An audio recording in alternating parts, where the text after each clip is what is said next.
Baik, pada video kali ini saya akan membuat sebuah tutorial untuk penanganan input pada pemrograman Java. Jadi seperti yang kita ketahui bahwa dalam pemrograman itu ada 3 bagian utama, yaitu input, proses, dan output. Untuk output kita bisa gunakan perintah system out dan println pada pemrograman Java. Dan untuk input sendiri di dalam pemrograman Java itu dikenal ada 3. Yang pertama itu class scanner, kedua buffer reader, dan yang ketiga data console.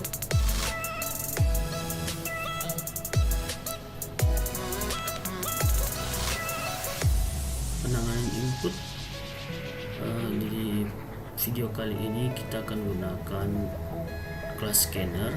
Jadi class scanner itu merupakan sebuah file atau kelas yang di-create untuk menangani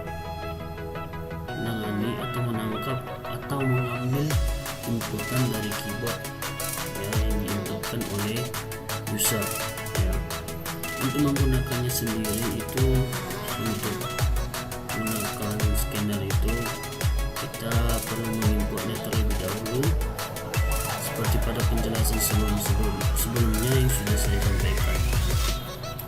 Oke, kita akan lanjut ke contoh. Di sini ada sebuah contoh yang meminta kita untuk membuat sebuah program di mana dalam program itu akan membaca sebuah buah bilangan bertipe integer, lalu kemudian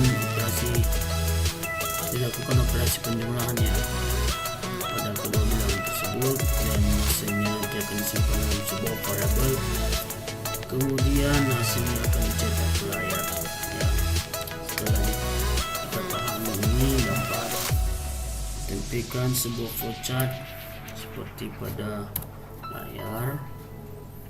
Jadi ada dimulai dengan terminal dengan label start, lalu masuk pada simbol data ya. Simbol data di situ diminta untuk menginput atau membaca build 1, build 2. Jadi build 1 dan build 2 ini kita gunakan untuk menampung bilangan yang akan diinputkan atau dimasukkan ke dalam program. Kemudian langkah selanjutnya itu kedua bilangan yang sudah kita inputkan tadi, yang sudah masing-masing disimpan pada build 1 dan build 2, dilakukan penjumlahan. Setelah itu hasilnya akan disimpan pada variabel hasil pada yang langkah ke-3.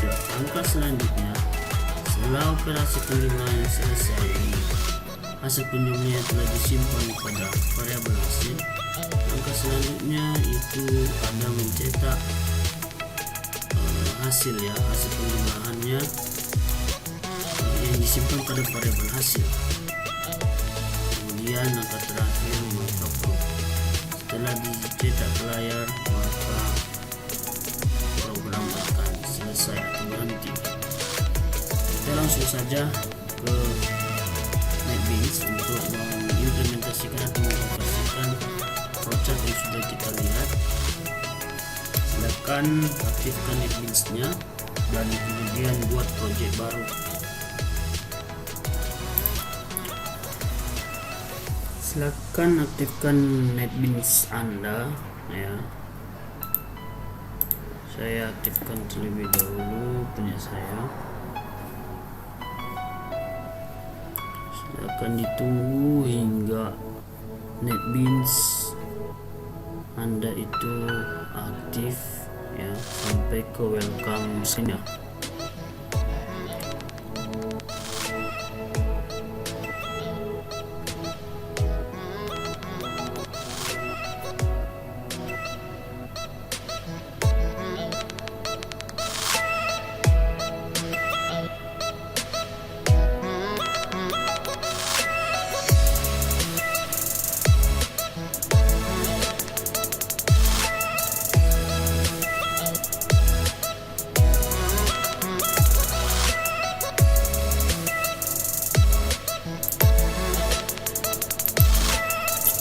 Langkah selanjutnya silakan buat sebuah project baru.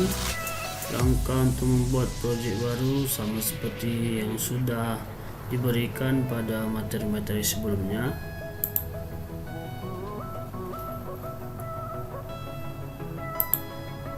Untuk project name-nya kita bisa gunakan seperti yang saya buat ini, basic scanner 11.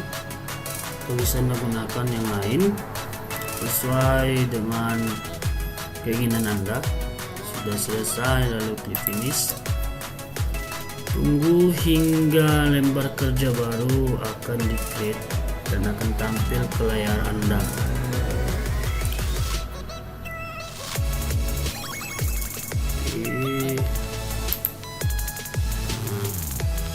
Langkah selanjutnya silakan Anda rapikan terlebih dahulu lembar kerja Anda dengan membersihkan komentar-komentar yang ada pada layar kerja Anda. Kita bersihkan dulu.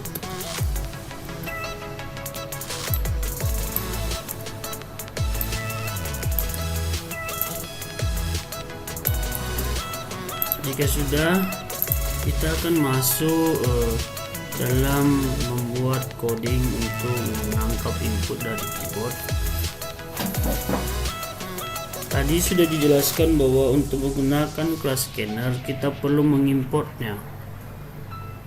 Untuk mengimportnya kita gunakan perintah import java.util.scanner yang akan kita letakkan di bawah baris pertama ini sebelum public class, ya, sebelum baris ketiga. Di baris kedua kita buat perintah import java.util.scanner. Sudah. Langkah selanjutnya kita akan deklarasikan sebuah nama scanner baru yang akan kita gunakan nanti dalam pemrograman kita. Caranya itu pada public static void main ini, pada bagian utama program kita deklarasikan sebuah scanner, nama scanner baru dengan nama scanner, ya, scanner. Nama scanner kita misalnya input, ya, sama dengan new scanner. Lalu parameternya apa? system.in.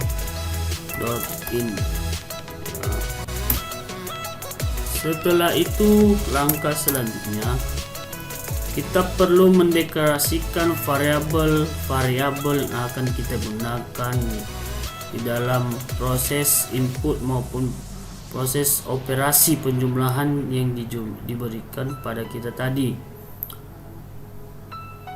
Caranya, pada kasus sebelumnya sudah diberikan kepada kita petunjuk bahwa kedua bilangan yang akan dijumlahkan itu adalah bilangan integer, bilangan bulat, ya, seperti data integer, ya.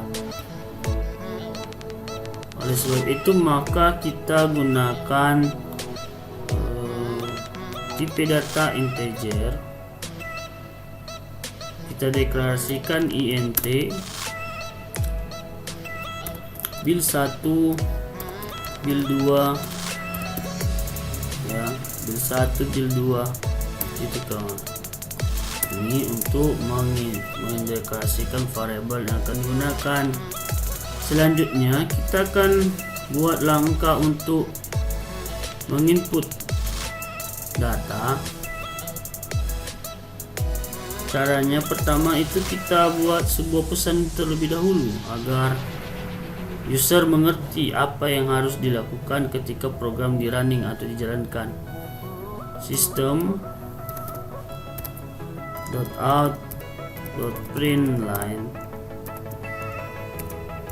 masukkan bilangan 1 sama dengan titik koma.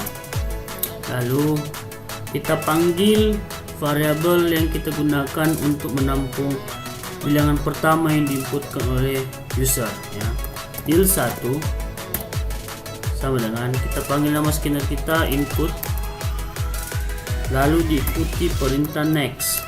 Nah, untuk next ini adalah sebuah fungsi yang harus kita buat untuk menangkap input yang kita inputkan, ya. Untuk penggunaannya sendiri itu disesuaikan dengan tipe data yang digunakan.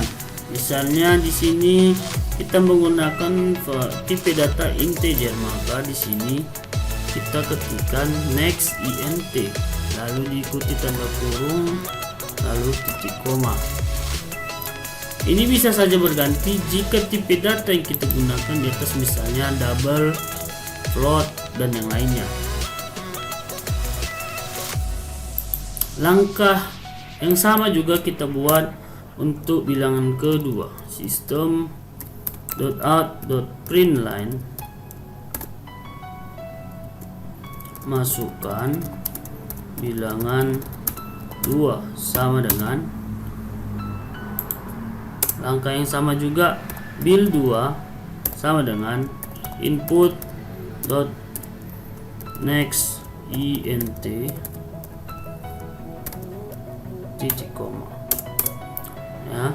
Langkah untuk membuat inputan selesai. Langkah selanjutnya kita akan melakukan operasi penjumlahan, ya, kita terhadap dua bilangan bil1 dan bil2 tadi. Nah, bil1 ditambah bil2, koma.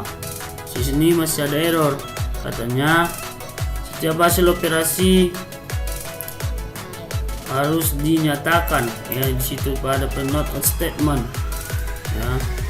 Maka kita gunakan perintah sama dengan kita buatkan sebuah variabel yang akan menampung hasil penjumlahan kedua bilangan ini. Misalkan hasil, ya. Di sini masih ada error. Jika kita sorot, dia akan menunjukkan pesan cannot find symbol. Simbol variabel hasil location class basic scanner.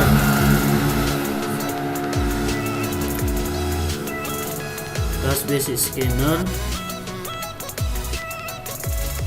itu memberikan semua kita peringatan bahwa variabel hasil itu tidak dikenali caranya. Untuk mengatasinya kita harus deklarasikan variabel hasil seperti bil1 dan bil2 tadi.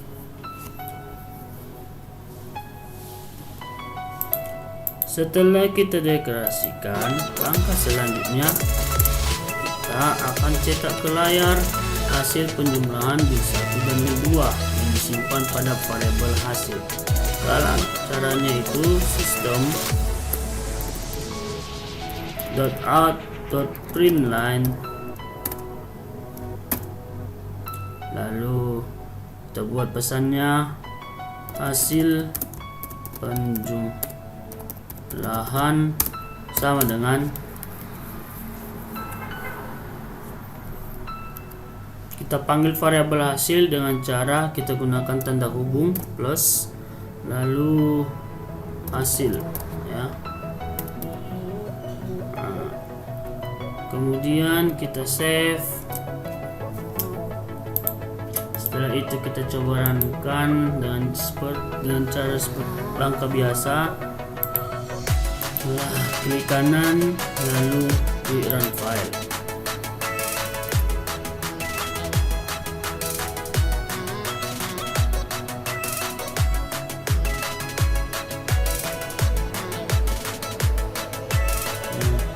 Sini tidak ada error, kita langsung saja masukkan bilangan 1, misalnya 7, bilangan 2 10, maka 7 tambah 10 sama dengan 17, ya.